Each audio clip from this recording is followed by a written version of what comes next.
اعوذ باللہ من الشیطان الرجیم بسم اللہ الرحمن الرحیم الحمد للہ والصلاة والسلام علی اہلہا اما بعد۔ میں اپنے تمام ناظرین اور سامعین کو 15 شعبان کی مناسبت سے مبارکباد پیش کرتا ہوں۔ یہ تاریخ بہت مبارک تاریخ ہے۔ ہمارے علاقوں میں اس رات کو شب برات سے بھی تعبیر کیا جاتا ہے۔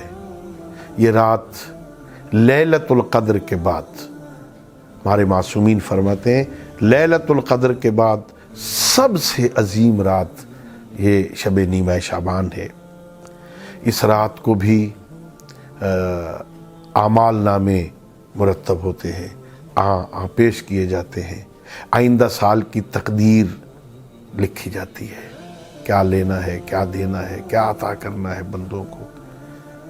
ہمارے معصومین نے ہمیں ایسی راتوں میں رات گزارنے کے ڈھنگ سکھائے ہیں۔ جب ایسی رات آتی ہے، جو جتنی اہم راتیں ہیں، جب معصومین سے پوچھا جاتا ہے رات کیسے گزرنی ہے، یہ تو فرماتے ہیں عبادت میں، شب بیداری میں، تلاوت قرآن میں، مسائل دینیہ کی تعلیم میں، نماز میں، سجدے میں۔ یہ بہت بہترین اور عبادت والی رات ہے، اور اس کی خصوصیات میں سے ایک خصوصیت اور عظیم خصوصیت اور بہت بڑی خصوصیت یہ ہے کہ اس رات سید الانبیاء کے آخری جانشین حضرت امام مہدی عجل اللہ تعالی فرجہ الشریف کی ولادت ہے۔ 15 شعبان کو وہ ہستی اس دنیا میں آئی جس کے لیے سید الانبیاء نے فرمایا کہ اس کا نام میرے نام جیسا، اس کی کنیت میری کنیت جیسی، اور یملأ اللہ بہ الارض قسطا وعدلا کما ملئت ظلما وجورا۔ اللہ رب العزت ہمارے مہدی کے ذریعے سے اس دنیا کو عدل و انصاف سے اس طرح بھر دے گا جیسے وہ پہلے ظلم و جور سے بھری ہوئی۔ امام مہدی ناز ہیں آل محمد کے۔ حضرت امیر المومنین نے بھی اپنے کلام میں فرمایا، اور حضرت امام زین العابدین نے جو شام میں خطبہ دیا تھا، اس خطبے میں جو اپنے اللہ رب العزت کی طرف سے عطایا شمار کیے تھے نا، ان میں سے ایک یہ تھا، لوگو سنو المہدی منا، مہدی ہم میں سے ہے۔ یہ وہ اعزاز ہے جس میں امام معصوم بھی ناز کرتے ہیں، مہدی ہم میں سے ہے، مہدی ہمارا ہے۔ مہدی امام حسین علیہ السلام کی پشت سے نویں نسل سے ہیں۔ حضرت امام مہدی آئیں گے، عدل و انصاف سے دنیا کو بھر دیں گے۔ ہاں، اور اس طرح عدل روایت میں ہے جیسے سردیوں میں سردی گھروں کے اندر داخل ہو جاتی ہے، گرمیوں میں گرمی گھروں کے اندر داخل ہو جاتی ہے، اسی طرح امام مہدی علیہ السلام کے زمان حکومت میں عدالت گھروں کے اندر داخل ہو جائے گی، ہر جگہ عدالت ہوگی۔ جب نکلیں گے مکہ سے نا، تو روایتیں ہیں عجیب نظام ہوگا، لشکر کے ساتھ نکل رہے ہیں، کھانے پینے کا سامان ساتھ نہیں ہے، جہاں کھانے پینے کی ضرورت ہوگی وہاں عصا زمین پہ ماریں گے، زمین اپنے خزانے اگل دے گی، وہاں سے کھانے پینے کی چیزیں مل جائیں گی، زمین کے اندر مدفون خزانے زمین اگل دے گی، کوئی فقیر کوئی مسکین نہیں ہوگا، لوگ اپنے واجبات لے کے پھرتے ہوں گے، کوئی لینے والا نہیں ہوگا۔ ایسی حکومت برپا کریں گے۔ ہم سارے منتظر ہیں امام زمانہ کے۔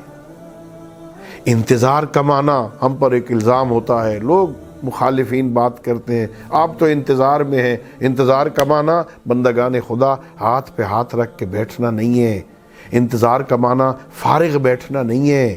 افضل العبادت انتظار الفرج، سب سے بڑی عبادت اس زمانے میں وہ امام زمانہ کے ظہور کا انتظار ہے، لیکن انتظار کا معنی یوں ہاتھ پہ ہاتھ رکھ کے بیٹھ جانا نہیں ہے۔ انتظار کا معنی یہ ہے اپنی ذمہ داریاں پوری کریں۔ کوئی کسی کا انتظار تب کرتا ہے جب اس کے آنے کے بعد کے تمام معاملات پورے ہو چکے ہوں، اس کے بیٹھنے کی جگہ، اس کو سلانے کی جگہ، اس کا بندوبست ہو چکا ہو۔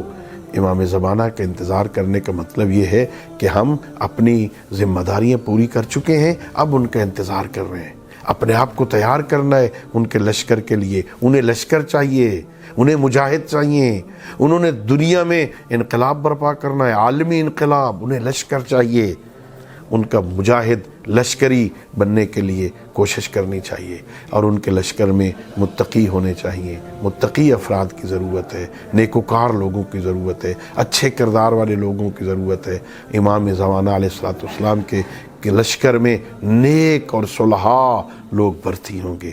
ہمیں اس غیبت کے زمانے میں تیاری کرنے کی ضرورت ہے، نیک بنیں، نیکیاں کریں، تقوی اختیار کریں، اپنی اصلاح کریں، اور ایسے صالح بنیں کہ امام کے فوج کا سپاہی بن سکیں۔ اللہ رب العزت 15 شعبان کی مناسبت سے ہم سب کے رزق میں بھی اضافہ فرمائے، اور ہمیں صحیح معنی میں امام زمانہ کے منتظرین میں سے بننے کی توفیق عطا فرمائے۔